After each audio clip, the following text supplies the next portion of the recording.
Aletha with WTI.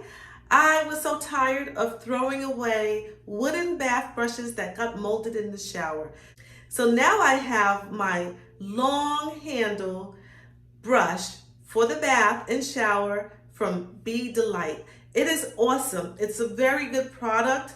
It's made out of this really durable plastic that is just plastic all the way through.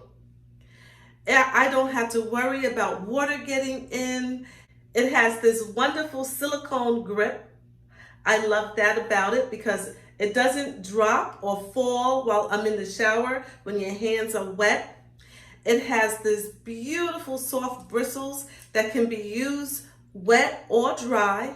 It is a great brush. It is almost 16.5 inches long. Because it's so long and ergonomic, look at the shape. It is so easy to reach my back. I can even reach my legs and my feet in the shower.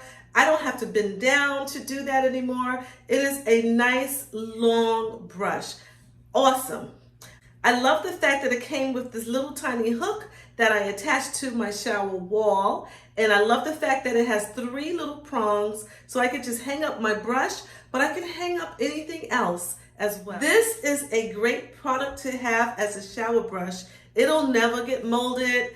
It is really, really nice. It's long enough to reach all the hard places to reach. I love it. I highly recommend it. And that is just my point of view.